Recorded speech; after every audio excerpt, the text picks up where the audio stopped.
so grateful for the opportunity to use UDL to do this assignment.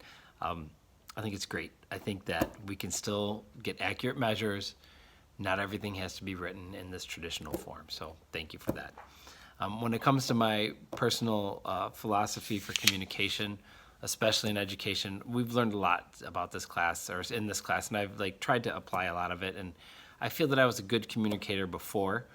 I like that our textbook talks about the different styles of communication, how not every communication is the same thing. It depends on kind of what we're doing that would figure out how we would communicate or respond to others. And I think that's true. And a lot of times if we're doing a one-way communication where we need to state something, that's one thing. But a lot of times, at least I've found in my experience, that our communication needs to go back and forth. So we need to hear something that somebody says and then we respond, and there's kind of like this tennis match of dialogue back and forth.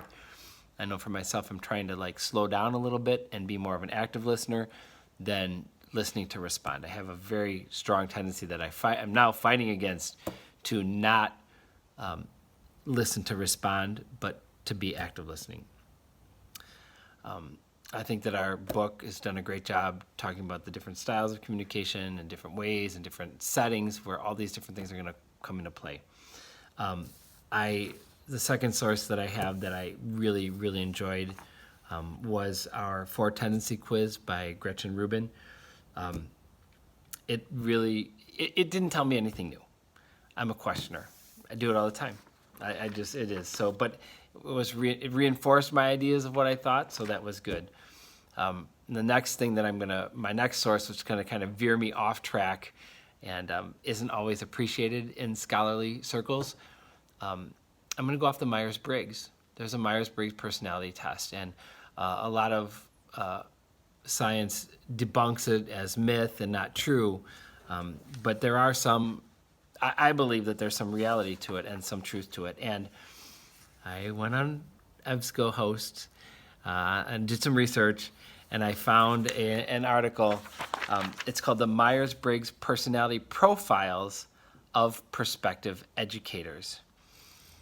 Now, this is really good to me because I did my Myers-Briggs when I was in undergrad for an English class, and the teacher wanted to know it because he wanted to know how he should interact with us. I thought it was kind of interesting, and I came out as an ESFJ, extrovert, sensing, feeling, and judging. And I had to highlight it here because this is a great way to do it, but I still need to just go back and forth a little bit. And so I wanted to put the science behind this because, like I said, it totally fits me. ESFJ is my life, and I'm proud of it. I'm proud that I always, when I talk to other people, I always say, we're all going to sing, we're all going to swim or sink, and we have to carry each other. And so I have always described myself as let's just get in a huddle and sing Kumbaya, and we're going to work it out together. And if you can't do it, don't worry, I can pick it up. We'll work together to get everything done. And I think that's so important. But what I really like about this article, and here it comes, out of 516, they did, it was like a case study, 8,000 people took the test. Of that 8,000, a certain number finished school and were becoming educators. That end number was 516. Out of that 516, the authors, Sears, Kennedy, and Sears, Kennedy, and Kay, found out a magical group from the Myers-Briggs descended to the top that should be educators.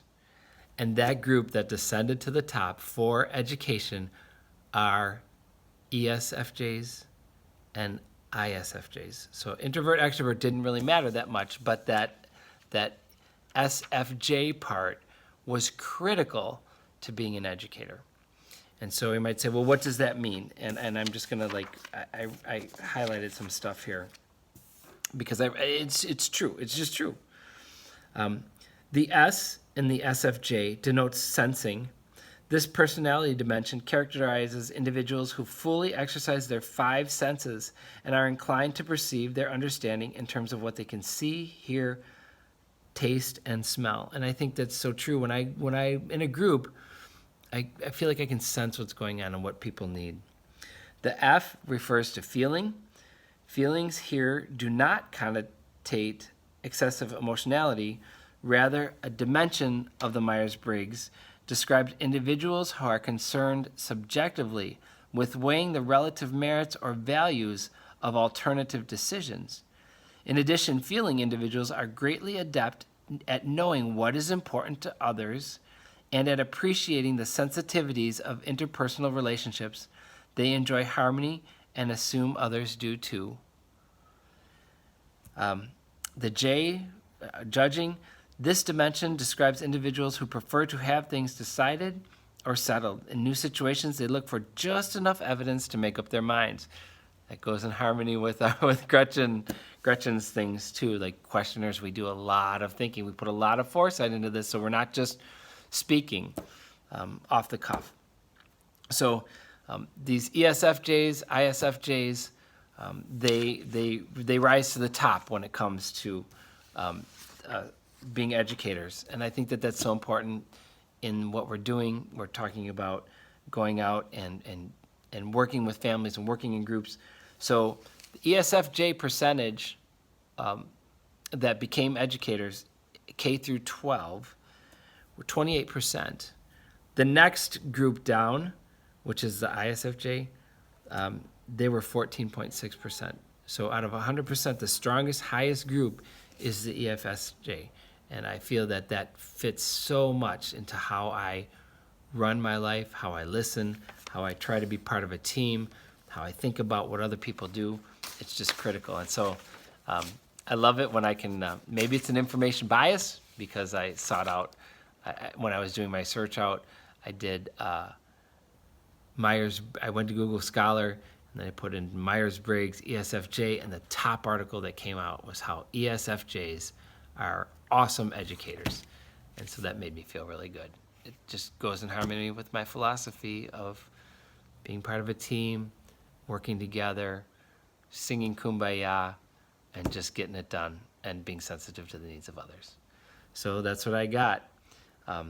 Myers-Briggs Personality Profiles of Prospective Educators, Susan Sears, John Kennedy, The Ohio State University, with consultation by Gail K. 2001 was the date on this. And she referenced a whole bunch of others. The authors referenced a whole bunch of other stuff too, but this is gonna, I listened to a podcast this morning. The podcast were some researchers. They said, what's your favorite research journal article that you've ever read? And although this has an awful lot of math in it and graphing and Bell and all that kind of stuff that I'm not good at, I love that it reinforces how I feel that I am. So that's my submission for our class. Thank you.